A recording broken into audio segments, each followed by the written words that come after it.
तो मानव मूल्यों में श्रेष्ठता वो श्रेष्ठता होती है जो पाप न करता।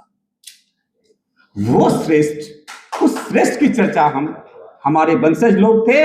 हम भारत के लोग पूरे दुनिया को, यहां को नहीं, पूरे दुनिया को, विश्व को अगर कुछ दिया तो सबसे पहले दुनिया को मानवता का पाठ सिखाने वाला हमारा भारत था। इसीलिए हम भारत विश्व के गुरु। हम भारत की जब 1893 में शिकागो में एक सम्मेलन हुआ, विश्व धर्म संसद, वर्ल्ड पार्लियामेंट ऑर्गेनाइज हुआ। उस वर्ल्ड पार्लियामेंट में हमारे देश के स्वामी विवेकानंद जी गए थे और वहां उन्होंने बहुत खूबसूरतियां बटोरी, जिसका हम लोगों को काफी प्रचार प्रसार हुआ और वहीं से स्वामी विवेकानंद जी इंटरनेशनल फिगर बने। लेकिन उसमें आपको यह नहीं जानकारी है कि जब वो गए थे तो उनको वो धर्म संसद में जब भाग लेने तो एज ए रिप्रेजेंटेटिव वहां वो नहीं थे, प्रतिनिधि नहीं थे, इसलिए उनको बोलने के मौका नहीं थे। तो बोलते कैसे? तो 1891 में ऑलरेडी पश्चिम बंगाल कलकत्ता में महाबोधि सोसाइटी ऑफ इंडिया का निर्माण हो चुका था।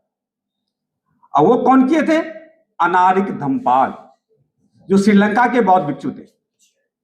और जब उन्होंने, वो यहां क्यों आए? तो वो जब एक किताब पढ़े आर्नोल्ड साहब की, द लाइट ऑफ एशिया, किताब का नाम था लाइट ऑफ एशिया, मतलब पूरे एशिया में से एक प्रकाश, एशिया से एक प्रकाश निकला और वो प्रकाश पूरे विश्व को आलोकित कर दिया।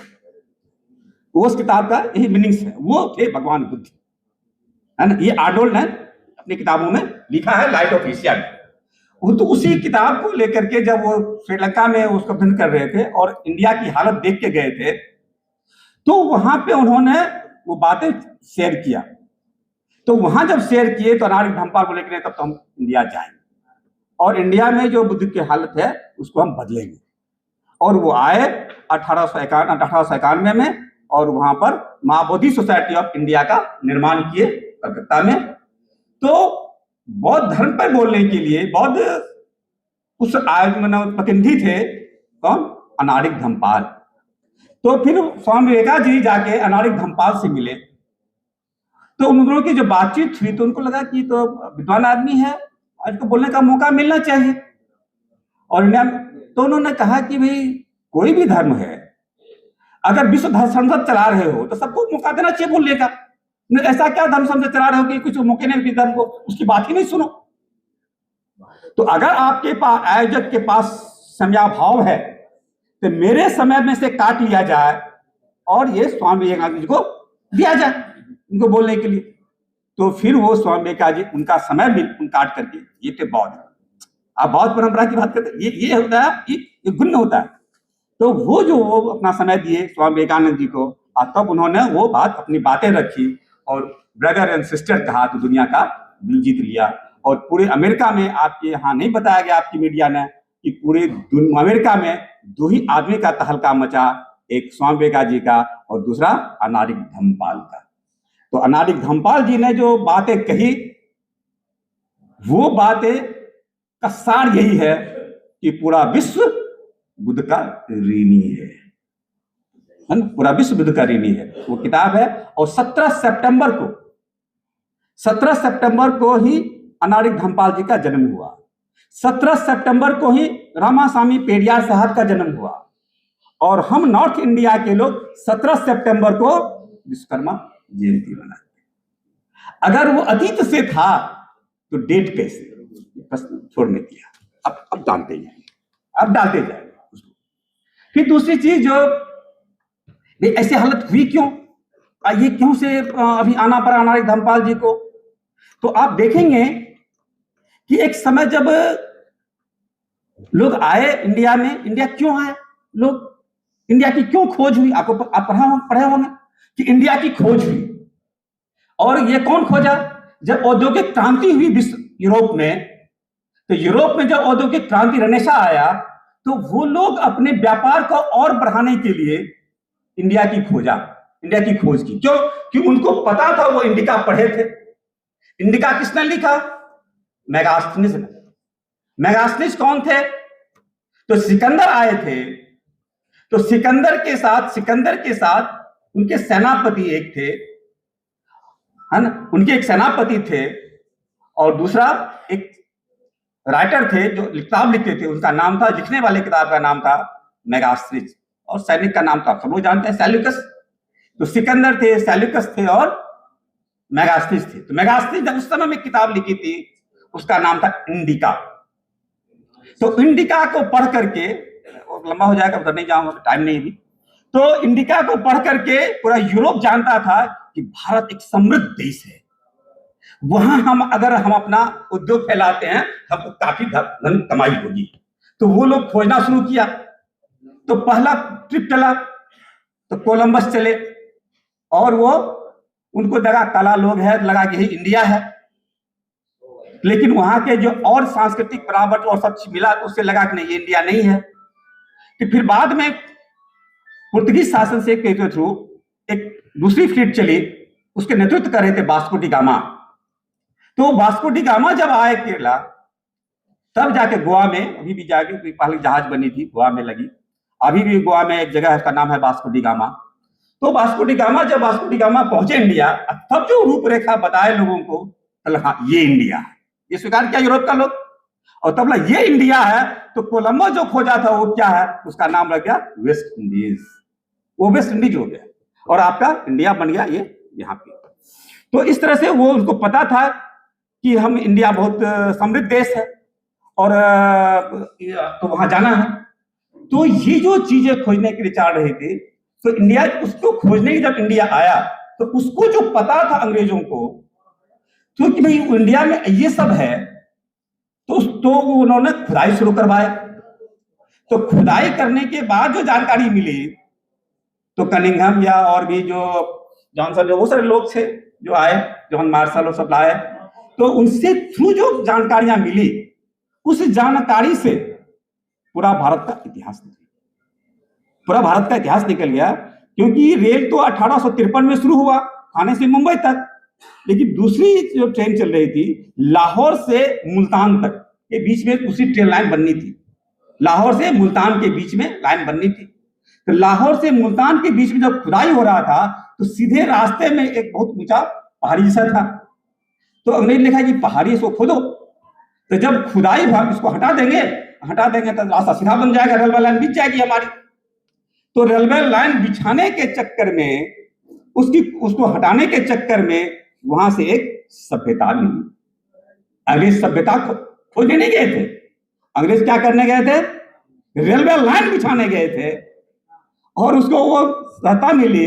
तो उसको जो हटाए, तो वहां से एक सभ्यता मिली, जिसको वो जगह का नाम था, उस समय उस गांव का नाम था हड़प्पा, इसलिए नम्मा पापड़ा, हड़प्पा की सभ्यता। और हड़प्पा की सभ्यता बाद में अन्य जगह भी मिला, तो फिर हो गया सिंधु घाटी की सभ्यता और इंडस वैली सिविलाइजेशन की खोज। तो जब अंग्रेज खोज रहे थे, तो जब खुदाई हो रही थी, तो उसको लग रहा था कि भारत में तो दो देश हो गए।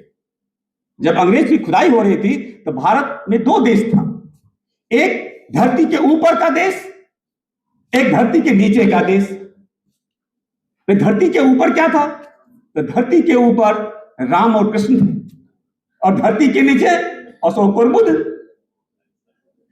अब आपको फैसला करना है कि आपको किसके तरफ जाना है, और कहां से आपका जो पूरा आपका इतिहास है वो कहां दफन हो गया इस कहानी के माध्यम से। इसीलिए बंते जी ने आपको कहा कि आप अपना इतिहास के लिए वो 5 बताए कि भाषा, पुरातत्व, इतिहास, साहित्य, सबको लेकर के आप अगर मूल्यांकन करेंगे तो मिलेगा, और नहीं तो सिर्फ कथा में ही रह जाएंगे, कथावाचक की बातों में ही रह जाएंगे, तो फिर आपको अपना इतिहास कभी मिलेगा नहीं। आपको अगर अपना इतिहास झांकना है, तो आपको इतिहास पढ़ना पड़ेगा, आपको कथा से बाहर निकलना। इसको आपको इस लाइन से समझना होगा। देखिए, मैं इसलिए कह रहा हूं कि इतिहास की पढ़ाई में, इतिहास में सब कुछ है। ऐसा नहीं है कि ठीक है भंते जी ने वो उसको थोड़ा परिमार्जित किया है, उसको और अच्छा विकसित किया है। उनका किताब आप पढ़ सकते हैं, सच्चा इतिहास। लेकिन मैं आपको ये कहूंगा कि पूरे के पूरे इतिहास में ही वर्णित है, खाली आप उसको ठीक से समझिएगा, इतिहास को दिमाग लगाइएगा तो आपको रास्ता मिल जाएगा। इतिहास की किताबों में वर्णित है, जो भारत के शब्द को पढ़ा हुआ, तो आप उसमें क्या वर्णित है, क्या पढ़ा लिखा है, आप उसको देखेंगे तो उसमें आप देखेंगे कि पूरा इतिहास क्या है कि भारत के इतिहास में आज का जो आधुनिक इतिहास है, आधुनिक इतिहास जो है, मॉडर्न हिस्ट्री की पढ़ाई होती है, वो अंग्रेज के आने से लेकर के फ्रीडम मूवमेंट आज का जो समय है, इसे आधुनिक भारत कहते हैं और आधुनिक भारत का इतिहास बोलते हैं। इससे जो पहले का समय है, उसमें मीडियावल मुसलमानों के आने के बाद, इस्लाम के आने के बाद और अंग्रेज के आने से पहले का जो काल है, वो मीडियावल हिस्ट्री, उसकी पढ़ाई होती है, आप उसको पढ़िए। और उससे पहले का जो काल है, वो काल प्राचीन भारत बोलते हैं। उस प्राचीन साहित्य में भी जो पक्का है, जिसमें कोई परिवर्तन मैंने एकदम इतिहासकार को कोई कंफ्यूजन नहीं है, जो सब कुछ लिखा हुआ मिल रहा है, वो बिंबिसार से मिलता है। कुछ लोग शिशुनाग बोलते हैं, लेकिन जो इतिहासकार ने उसको फाइनल किया हो, बिंबिसार से बोलते हैं। राजा सम्राट बिंबिसार से वो रास्ता मिलती है। तो बिंबिसार से लेकर के वो हर्यक डायनेस्टी आया, नंद डायनेस्टी आया, फिर नाग डायनेस्टी आया, मोज डायनेस्टी आया, गुप्त डायनेस्टी आया, सब के सारे एकदम इतिहास लाइन में मिला हुआ, कहीं कंफ्यूजन नहीं, वो ऑलरेडी इतिहासकार ने डिसाइड कर दिया। और उससे पहले का जो काल है, वहां थोड़े कंफ्यूजन है, उस कंफ्यूजन को का फायदा उठाया गया, जहाँ की इतिहासकार पक्का पक्की नहीं है, हालांकि वो मिल सकता है। तो उस इतिहास को, इसको बोलते हैं ऐतिहासिक युग, ऐतिहासिक इरा। प्राचीन भारत का इतिहास, मध्यकालीन इतिहास और आधुनिक इतिहास, इसको बोलते हैं ऐतिहासिक युग, क्योंकि इतिहासकार को कोई कंफ्यूजन नहीं, जो लिखा है सब लिखा, क्लियर कट लिख दिया। और उससे पहले जहां इतिहास का थोड़ा कंफ्यूजन है, उस काल के हो लिखा है प्रागैतिहासिक काल। क्या बोलते हैं? प्रागैतिहासिक काल बोलते हैं। और प्री हिस्टोरिक इरा, उस इरा को भी इतिहासकार लोगों ने 3 भाग में डिवाइड किया, क्योंकि पत्थर का अध्ययन बहुत आवश्यक हो गया। क्योंकि पृथ्वी आग का गोला था, तो आग का गोला अगर हिस्ट्री समझना है तो ज्योग्राफी भी समझना पड़ेगा। बिना ज्योग्राफी समझे हिस्ट्री को समझना मुश्किल होगा। तो आग का गोला था तो कौन जीव रहेगा? तो जब आग का गोला ठंडाया, इसका मतलब ऊपर का लेयर में क्रस्ट बना, न पत्थर बना। तो पृथ्वी का ऊपर का लेयर जब क्रस्ट बना, पत्थर बना, तब जाके जीव उब रहने लगा होगा, बाद में आई होगी, पानी नहीं बना होगा। तो इस तरह से जो विकासवाद का सिद्धांत के साथ जब आप जोड़ के देखते हैं, तो आप पाते हैं कि उस समय जो आया, पहला जो चीजें आई, क्रस्ट बना, तो इसीलिए उसको इतिहासकार लोगों ने पत्थर को परख करके, समझ करके और प्रागैतिहासिक काल को 3 भाग में डिवाइड किया है। पेलियोलिथिक इरा, मेसोलिथिक इरा और नियोलिथिक इरा। पेलियोलिथिक मतलब पत्थर, पूर्व पाषाण काल, मध्य पाषाण काल और नव पाषाण काल। और जितने भी दुनिया में सभ्यताएं मिली है, चाहे वो सिंधु घाटी की सभ्यता हो, चाहे वो मिस्र की सभ्यता हो, चाहे मेसोपोटामिया की सभ्यता हो, चाहे चीन की सभ्यता हो, ये सब के सब नव पाषाण काल के हैं। उससे पहले के काल के कुछ कंफ्यूजन के साथ है, लेकिन नव पाषाण काल के, क्योंकि उसमें पत्थर के बहुत कुछ इमारतें, बहुत पत्थर का देर, बहुत कुछ उस पर मिला है। फिर बाद में और भी पत्थर के बाद और भी कुछ मिलने लगा था, चालकोलिथिक इरा आया, कॉपर मिलने लगा। धीरे धीरे बढ़ते गया, वो इतिहासकार का अलग इरा है, आप उसको पढ़ सकते हैं, देख सकते हैं। तो उसमें जो मेसोलिथिक इरा है, उसको दूसरा नाम है आइस एज, हिम युग। इसका मतलब पृथ्वी पर एक ऐसा समय आया कि पूरा पृथ्वी पर बर्फ आच्छादित था, ऐसा जो भूगोलविदा का ऐसा कहना है। तो जब पृथ्वी पर उगल बैठा था, तो लोग कैसे, कोई ध्रुव, आज ध्रुव पे चले जाइए, उत्तरी ध्रुव, दक्षिण ध्रुव पर, तो लोग कैसे जीता होगा, गांव में कैसे ऐसे जीव रहता होगा। तो जब इतना शानदार और क्लियर कट इतिहासकार लोगों ने आपको दे दिया है मसाला, और आपके पटना विश्वविद्यालय, दिल्ली विश्वविद्यालय, उत्तर प्रदेश के विश्वविद्यालय, दक्षिण भारत के किसी विश्वविद्यालय, सारे जगह यही पढ़ाई होता है। जब यही पढ़ाई होता है, तो फिर ये कहां से आ गया कि वैदिक युग का इतिहास, राम और कृष्ण कहाँ? वो तो कहीं नहीं लिखा भाई, इतिहासकार ने तो कहीं नहीं लिखा ना कि वो वैदिक युग था, राम था, कृष्ण था और द्वापर था, त्रेता था। बोलते ना युग मतलब प्राय लोग बोलते युग मतलब 4 ठो युग होता। क्या क्या होता भाई? सतयुग, त्रेता युग, द्वापर और कल युग। कल युग तो आधुनिक इतिहास हो गया।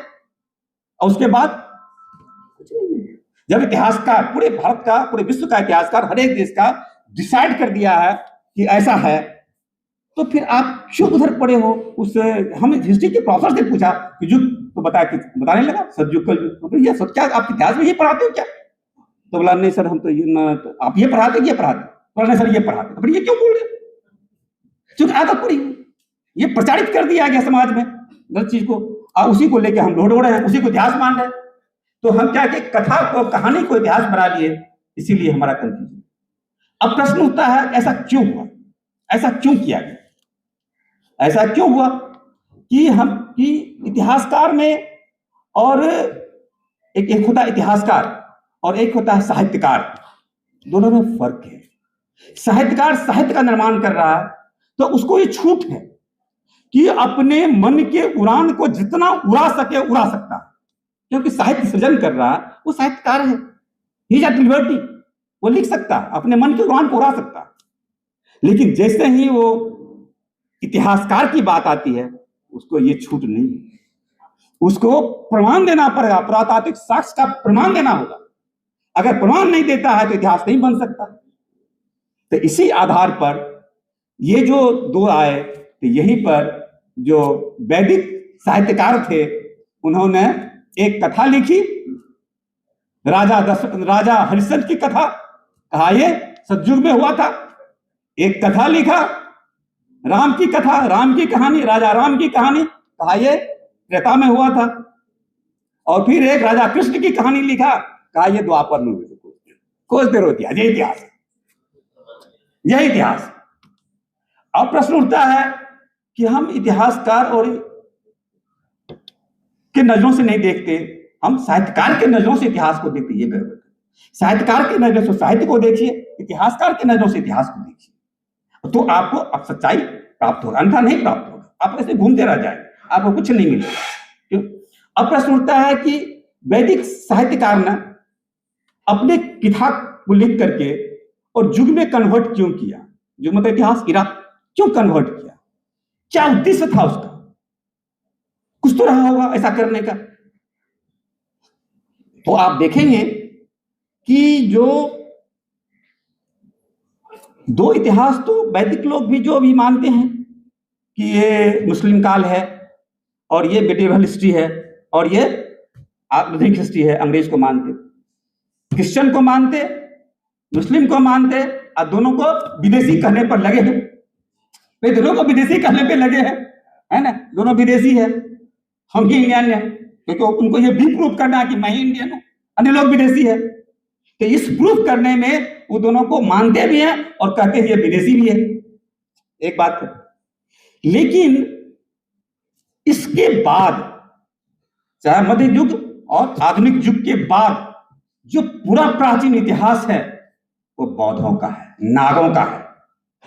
उसको मिट्टी में दबा देना चाहता है, इसीलिए शुरू होती है राम और कृष्ण की कहानी। तो उसको मिट्टी से उभरने नहीं देना चाहता है, वो मिट्टी में से जो निकल रहा है तो उसको मिट्टी में ही दबे रहे, ऊपर ना निकले, ये प्रयास जारी है उसके कथावाचकों के थ्रू और उसके लोगों के थ्रू। इसीलिए आप लोग सावधान रहिए, क्योंकि अगर आप सावधान नहीं रहेंगे, अपना इतिहास नहीं समझेंगे, ऐसे ही दबे कुचले मरे कलाते रहेंगे और अपने आपको यह कहने में कि हम अहीर हैं, आपको डर लगेगा, छोट जात हो जाएंगे हम धोबी हैं, छोट जात हो जाएंगे हम चमार हैं, हम छोट जात हो जाएंगे, कुशवाहा छोट जात हो जाएंगे। तो ये छोटेपन के इतिहास से आपको कभी भी, क्यों, क्या आपका मन, कबीर साहब बोलते हैं, मन के हारे हार, मन के जीते जीत। आपको मन से हरा दिया गया, कह दिया गया आप छोटे लोग, जबकि आप छोटे नहीं। आपने देखा, बंदे जी ने बताया कि दुनिया के सबसे बड़े लोग हो, दुनिया के सबसे बड़े लोग हो, कितना बड़े लोग पता नहीं, मैं बताता हूं। आप जाएंगे तो एक शब्द है थियनझू। थियनझू ये चाइनीज शब्द है। थियन मतलब स्वर्ग होता है, थियन मतलब स्वर्ग होता है, और झू का मतलब केंद्र होता है। तो चाइनीज भाषा में थियनझू का मतलब भारत है। चाइनीज लोग भारत को थियनझू मानते थे, स्वर्ग का केंद्र मानते थे। जापान के लोग टेंजुको बोलता है, उसका भी मतलब स्वर्ग होता है। तो भारत, चीन, मतलब चीन, जापान, कोरिया के लोग स्वर्ग देखने कहां आते थे? भारत आते। और हम स्वर्ग देखने कहां जाते हैं? कहां जाएंगे पता नहीं। आप सब लोग अपने अपने हाथ पर, सर पे हाथ रखिए, अपने अपने सर पे हाथ रखिए जो रख सकते हैं। अब आप बोलिए ऊपर कहां है? यही ऊपर है, इसके ऊपर कुछ भी नहीं है, इसके ऊपर कुछ भी नहीं, यही ऊपर है, यही ऊपर है। इसको इसको जितना ऊपर कीजिएगा उतना ऊपर हो जाएगा, जितना नीचे कीजिएगा इसको उतना नीचे हो।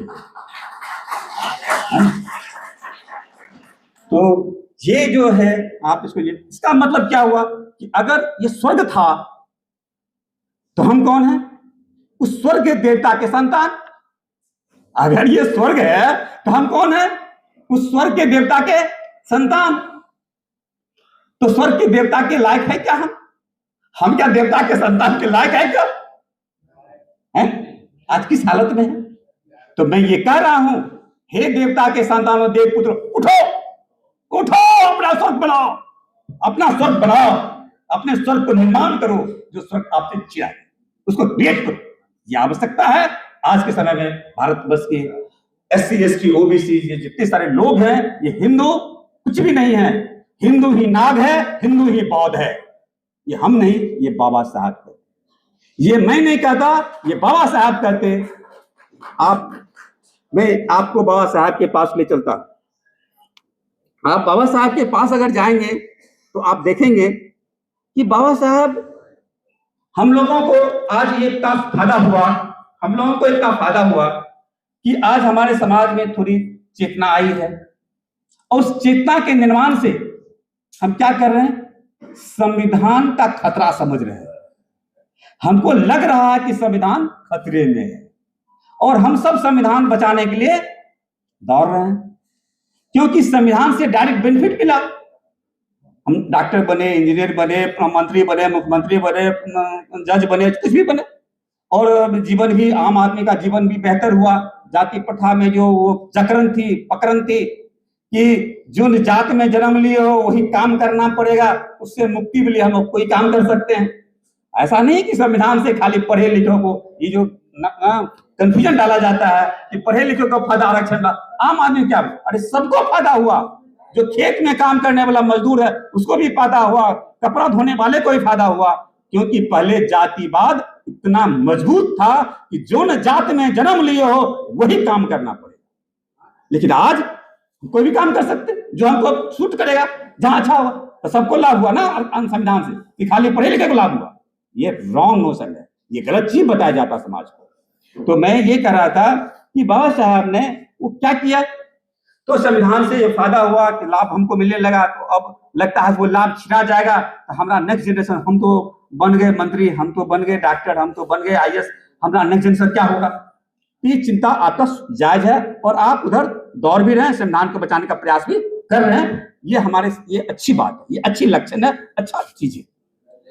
मैं एक बात आपसे शेयर करना चाहता हूं कि बाबा साहेब भीमराव अम्बेडकर 26, अभी हम लोग अभी उद्देश्य का पढ़ा, 26 नवंबर 1949 को संविधान लिखा और दे दिया संविधान सभा को, जो संविधान दिवस मनाते हैं।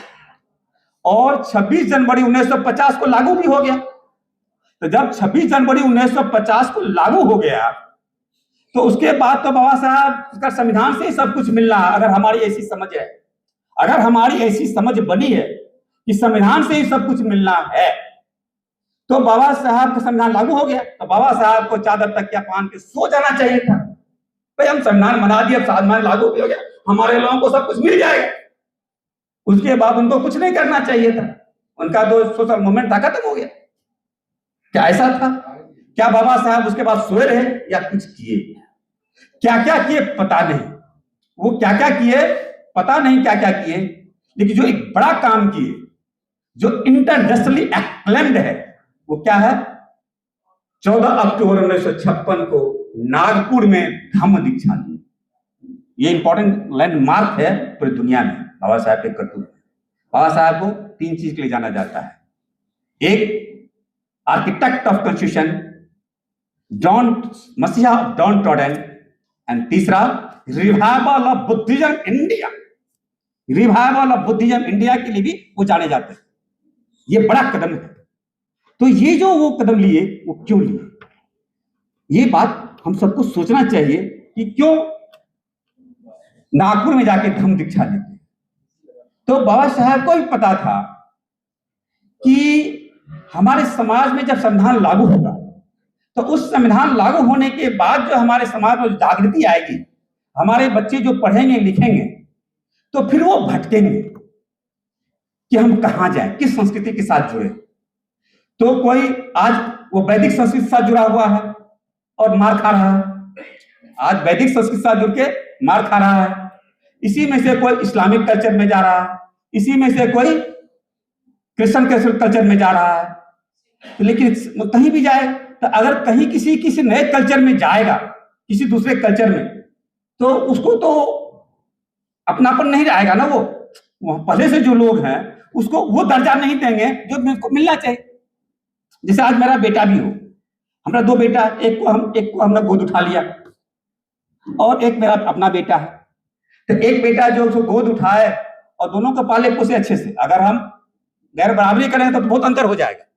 अगर गैर बराबरी नहीं भी करें तभी ये अंतर तो रहेगा ही रहेगा कि मेरा जिसको हम पाले पोसे उसको हमेशा लगेगा ये उनका बेटा है, ये हमारे बाबूजी का रियल बेटा यही है, हमको पाल दिया, तो उसको ये एहसास रहेगा। और दूसरा जो बेटा है, अपना जो उसका बेटा है, उसका हमेशा सर तरना रहेगा, मेरा अपना बाप का बेटा हुआ है। तो ये जो चीज बनी रहती है। तो जब आप इतिहास के थ्रू आप जाएंगे, इतिहास नहीं जानते, इसलिए बाबा साहब बार बार बोलते हैं कि जो कौम अपना इतिहास नहीं जानती, वो कौम इतिहास लिख नहीं सकती। अगर आपको भविष्य निर्माण करना है, तो जितना आप दूर देखना चाहते हो, उससे ज्यादा कहीं पीछे देखिए, अपने इतिहास को देखो। जो जितना ज्यादा पीछे देख सकता है, वही उतना ज्यादा भविष्य का निर्माण कर सकता है। तो ये जो बाबा साहब का लाइन है, क्योंकि उसमें स्वाभिमान है, उसमें स्वाभिमान है और सच्चाई है। बहुत लोग हमारे समाज में मिलते हैं जो आइडेंटिटी छुपाना चाहते हैं। वो नहीं चाहते हैं कि लोग जाने कि हम धोबी हैं, चमार हैं, दुसाध हैं, जादव हैं। नहीं, बहुत बोल क्यों आइडेंटिटी छुपाना चाहते हैं? इसलिए आइडेंटिटी छुपाना चाहते हैं कि उनको अपना सच्चा इतिहास नहीं पता है। उसको लगता है कि वैदिक के इतिहास के थोड़ा छोट है। जब वो जानेगा कि हम बड़े लोग हैं, तो फिर नहीं इतिहास जाने। इतिहास के अभाव में वो अपने को छोटा समझता है, जैसे वो बच्चा समझ रहा है जिसको पाल पोस दिया। तो वही हुआ, हम वैदिक संस्कृति बाबा साहब को पता था कि हमारे लोग जब पढ़े लिखेंगे, तो हमको जब 1935 में वो हल्ला करते लिखते हैं कि हम हिंदू बन के जन्म लिए, हिंदू बन के मरूंगा नहीं, और 1956 में बौद्ध दीक्षा लेते हैं। 21 साल उतने बड़े प्रकांड विद्वान को लगा, तो फिर इन लोगों को भी लगेगा, ये भी भटकेगा। तो इसको भी अपने मूल स्वरूप का हम कौन थे ये एहसास करा के जाए, वो लैंडमार्क कि आज के बाद हमारे जो बच्चे हैं वो भटकेंगे नहीं, वो सीधा सीधा नाग और बौद्ध संस्कृति की तरफ कुछ कर जाएगा। तो संविधान में संवर्धन होगा, संविधान विकसित होगा, संविधान खतरे में नहीं जाएगा। उसकी वो व्यवस्था की हो, जो हम संविधान बनाए हैं उसका संवर्धन हो, इसके लिए वो धम्म दीक्षा ली। क्यों धम्म दीक्षा ली? क्योंकि उसमें आप देखेंगे कि वो जब गए तो वहां जाते ही वो बोलते हैं अपने भाषण में, उस दिन का जो भाषण है सबको पढ़ना चाहिए। भाषण में उन्होंने क्या कहा था? वो कहा था कि हम ये प्रोग्राम दिल्ली में भी कर सकते थे, मुंबई में भी कर सकते थे, लेकिन हमने दिल्ली मुंबई को छोड़ करके नागपुर को क्यों चुना? तो कोई ये बात सोच सकता है कि हम नागपुर को इसलिए चुने कि यहाँ आरएसएस का हेडक्वार्टर है, हम उसके नाक में खुजली करने आए। मैं इतने संकीर्ण उद्देश्य से नहीं आया, मैं इतने संकीर्ण उद्देश्य से नहीं आया हूं। मेरा कोई महान उद्देश्य, उस महान उद्देश्य की प्रतिपूर्ति के लिए हम नागपुर को चुने। उस नाग डायनेस्टी को, उस नाग वंश को, उस नाग लोगों को, उस नाग वंश को हम याद करने आए हैं, जो नाम से ही नागपुर है। पूर्व मतलब गांव, नाग मतलब नागों का गांव। आज भी वहां नाग नदी भी बहती है। मैं उस नाग वंश को, नाग संस्कृति को याद करने के लिए नागपुर आए हैं। और उसके बाद वो बुद्धं शरणं गच्छामि। मैंने यही नाग लोग पूरे दुनिया में, यही नाग लोग पूरे दुनिया में बुद्ध की वाणी को फैलाया। बुद्ध की वाणी को पूरी दुनिया में कौन फैलाया? कोई आदमी तो फैलाया होगा। वो भी तो विचार है, विचार तो विचार है, विचार को फैलाएगा कौन? तो आदमी फैलाएगा ना। तो कौन आदमी था? वही नाग लोग थे। वो कौन लोग थे? वही नाग लोग थे। नाग लोगों ने ही पूरी दुनिया में अपने वंश, अपने बुद्ध के विचारों को फैलाया। तो उसको वो गाड़े। अगर हम सब लोग उनकी उस इशारा का, सेकंड इशारा को पकड़ लिए होते पहले ही, अगर नाग और बौद्ध संस्कृति में सम्मिलित हो जाते वैदिक संस्कृति छोड़ के, तो आज संविधान में कोई खतरा नहीं होता, बल्कि संविधान का संवर्धन होता। संविधान में वही बात लिखी गई जो बात संविधान सभा ने पास की। बहुत सी बातें नहीं लिखी गई संविधान में आई जो चाहते थे। क्यों नहीं आए? संविधान सभा ने पास नहीं किया। भले वो ड्राफ्टिंग कमेटी के चेयरमैन थे, लेकिन संविधान का हिस्सा वही बना जो संविधान सभा ने पास किया। ये नहीं था कि बाबा साहब ने किया लागू हो गया। ये रॉन्ग नोशन है। तो संविधान सभा ने पास किया, मतलब सारे के पूर्वजों ने उस मान्यता दी, तब जाकर के भारत के सारे नेताओं ने मान्यता दी, संविधान सभा के लोग, तब वो पास हुआ, वो संविधान बना और वो संविधान छूट गया। अगर हम सब नागवंशी बौद्धवंशी हो जाते क्या होता? फिर वो सब भी ऐड होता। वो क्या होता? ऐड होता। अब जो ऐड होता, जो छूट गया था, और हमारे बेहतरी के लिए नियम कानून बनते, नियम पाले बनते, उसके बदले आज वो खतरा में। इस खतरे की आहट को हम लोगों ने महसूस किया और लगा कि अगर सचमुच इस संविधान को बचाना है, बाबा साहब के कर्म को बचाना है, तो हमको क्या करना पड़ेगा? हमको नागसन और बौद्ध के विचारों को समाज में प्रचारित करना होगा। इसके बिना संभव नहीं है। इसीलिए हम सब जो नाग लोग के लोग हैं, वो लोगों ने ये, मैं एक बात लोगों को कंफ्यूज, सामने में शेख फातिमा का फोटो है, तो वो फोटो क्यों लगाया? शेख फातिमा सब नाम सुनेंगे, फुले साहब को बहुत मदद की थी। फुले साहब का जब पढ़िएगा इतिहास, तो शेख फातिमा का इतिहास आपको समझ में आ जाएगा। तो मैं आपको, एक साहब हैं सज्जाद नोमानी। सज्जाद नोमानी साहब इंडिया के बहुत बड़े स्कॉलर माने जाते हैं। सज्जाद नोमानी साहब इंडिया के बहुत बड़े स्कॉलर माने जाते हैं। साथ ही साथ वो इंडियन पर्सनल लॉ बोर्ड के मेंबर भी हैं। इंडियन पर्सनल लॉ बोर्ड के मेंबर भी हैं। उनका पटना में एक प्रोग्राम हुआ, उस प्रोग्राम में मैं गया। तो डॉक्टर ने थोड़ा लेट से गए, तो बाद में बोला, अरे इस देश में कोई हिंदू नहीं है, तुम लोग क्या मियाँ ये सब खाली लड़ाई झगड़ा में लगे रहते हो, लाठी डंडा उठाए रहते हो, अरे बुद्धि से काम लो, आरएसएस का हवा बहुत लोग निकालने वाले, उनका साथ दो। ये बात सज्जाद नोमानी जी ने बोला और चले गए। तो हम बोले, भाई हम इनसे कुछ हमको बतियाना है, कुछ बात करनी है, बताओ कि कैसे बात। तो बोले सज्जाद नोमानी तो चले गए, आप खा लीजिए डॉक्टर साहब, कल आपको हम बात कराते हैं, आपको देंगे। तो मैं कल हमारा उनसे साथ मुलाकात हुई, उनके चैम्बर में गया। मैं था और अनुराग जी हमारे साथ थे, बगल में थे, बोले अनुराग चलिए। तो हम थे, अनुराग जी थे और जो अभी आयना के राज्य अध्यक्ष हैं, और साथ में उनके साथ में वो थे, उनके साथ दो आदमी।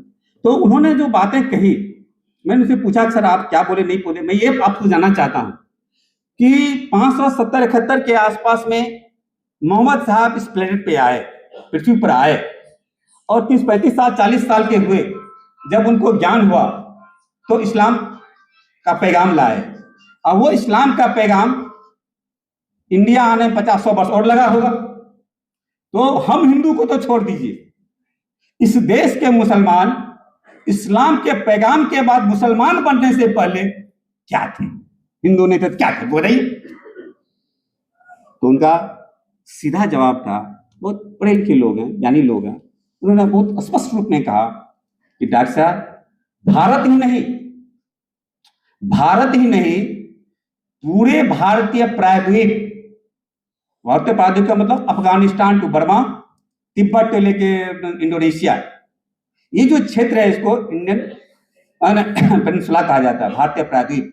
इस पूरे भारतीय प्रायद्वीप के जितने भी लोग हैं सबके पूर्वज पहले बौद्ध थे। आप समझ रहे हैं नागों की विशालता, वो जाति धर्म से बहुत ऊपर है, जाति धर्म से बहुत ऊपर है नागों की विशालता, है ना। और बौद्ध का संस्कार जो है वो धर्म नहीं था, बुद्धा ने कोई धर्म नहीं चलाया, वो धर्म है। मैं बाद में कभी उस पर अपनी बातें रखूंगा, what is difference between dharma and dharma, वो तो अलग इश्यूज है, डिफरेंट टॉपिक्स है, अभी काफी लंबा हो जाए। मैं आपसे इतना ही शेयर किया कि आप सब लोग जितने भी बिंबिसार से लेके, बिंबिसार का नाम इसलिए बार बार लेता हूं कि बिंबिसार जो थे वो भगवान बुद्ध के समकालीन थे, भगवान बुद्ध के समकालीन थे। भगवान बुद्ध उनसे थोड़ा बड़े और उनके फुफेड़े भाई भी थे। भगवान बुद्ध के बिंबिसार जो थे वो फुफेड़े भाई थे, है ना।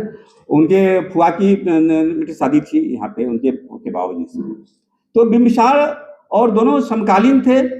और उन्होंने वहां पर उस समय जो उनका चिन्ह था वो क्या था,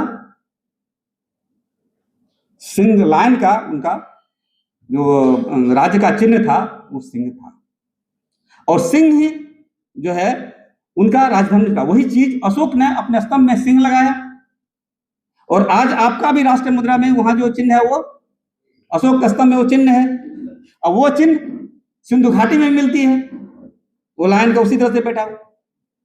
तो उस सिंधु घाटी से चलता हुआ यहां तक जो इतिहास मिलता है वो सब के सब आपके हैं और कहीं का नहीं। आप उसे खोजें। भगवान बुद्ध भी नाग थे, उनको तो बुद्धा ने बताया उन्होंने, नाग नाम ही से भगवा, भगवान का नाम ही नाग है। और नाग हमारा टोटम था। क्या था? टोटम, टोटम था। नागवंशी राजा लोग अपने सिंहासन के पीछे नाग लगाते थे। और आज जो हमारा लोगो है नागवंश का, वो जानते हो कहां से ले आया गया? सामने लोगो दिखता होगा, ये लोगो कहां से ले आया गया पता है?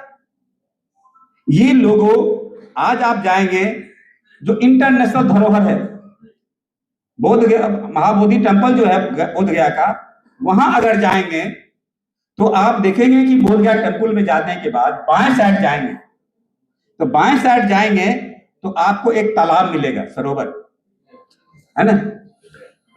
तो उस सरोवर का नाम है मुचलिंद सरोवर, मुचलिंद टैंक।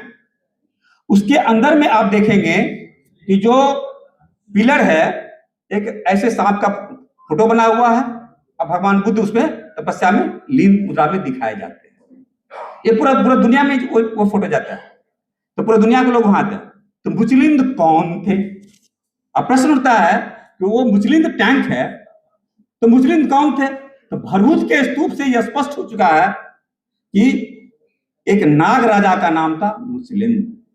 जब भगवान बुद्ध तपस्या में बैठे तो नाग लोग ही उनको तपस्या में कोई तरह का दिक्कत नहीं हो, इसके लिए वहां पर उन्होंने लगाया। वो उसको मुचलिंद नाग के छत्र छाया में उन्होंने अपना तपस्या किया। तो ये नाग राजाओं का काफी सबके सब नाग राजा हुए, लेकिन नाग में क्या है? अस्पष्ट है। आप जो भी SC ST OBC के, मैं दावा के साथ कहता हूं, बनते जी बैठे हैं, उनका इतिहास का किताब है, SC ST OBC तो 100% कोई बिना कोई लाग लपेट का, बिना कंफ्यूजन का मान लो कि हम सब नागवंशी राजा हैं, और पढ़ लो, इतिहास साक्षी है आपके साथ। हम सब नागवंशी हैं, हम सब हिंदू नागवंशी हैं, SC ST OBC के लोग हम सब नागवंशी हैं। तो नागवंशी होने से आपका SC ST OBC का चक्कर भी खत्म हो गया, हम सब एक वंश के लोग हैं। तो फिर जाति कहां? क्या जाति कहां? मेगास्तीन ने इंडिका में जाति पद का वर्णन नहीं किया, मेगास्तीन तो वर्ग बताया।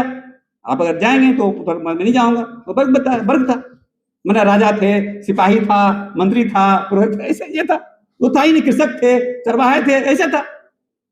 तो ये वर्ग था, वो तो था ही नहीं जाति। फिर हम आज जाति को क्यों पकड़े? मैं अगर मैं धोबी हूं तो धोबी हमसे जुड़ करके अधिक लोग आएगा, यादव है तो यादव से जुड़ कर, अरे क्यों इस चक्कर में हो?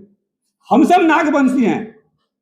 मान्यवर कांसी राम नागवंशी थे, चमार नहीं थे। तुम्हारी बेवकूफी को उसको चमार समझते हो। कुशवाहा जगदेव बाबू नागवंशी थे, वो कुशवाहा नहीं थे, वो आपकी बेवकूफी है कि आप उसको कुशवाहा समझते हो, क्योंकि उन्होंने जो काम किया उसे पता करो कि वो क्या सोचते थे। वो सोचते थे, उनको पता था जगदेव बाबू को नागवंश के बारे में, इसीलिए उन्होंने अपने बेटा का नाम रखा नागमणि। उनको पता था। तो आप इसको समझें और आप अपने नए ध्यान को, मैं काफी लंबा हो गया, मैं उधर नहीं जा, तो मैं इतना कहना चाहता हूं कि जाति भावनाओं से बाहर निकलो, अपने नागवंश को समझो, नाग इतिहास को समझो, स्वाभिमान से जियो। अगर कोई समझे कि जो मेहतर है, डोम है, सोचो कि नागवंशी है, जादव है, नागवंशी, हम सब भाई भाई हैं, आपस में मिल जाओ। और इसी से धर्मांतरित लोग हैं, इसी से धर्मांतरित लोग हैं, चाहे आज वो सिख हो, चाहे वो क्रिश्चियन हो, चाहे वो मुस्लिम हो, वो सब भी नागवंशी राजाओं के वंशज हैं, वो और कोई नहीं है। और सब पहले बुद्ध को मानने वाले लोग थे, बाद में सब कुछ कहानियां हुई। हम सब अगर हम नागवंश की अवधारणा को साकार करते हैं तो जो आप जाएंगे कि आप इसका पूरा विश्व में आपका वैल्यूज बढ़ेगा।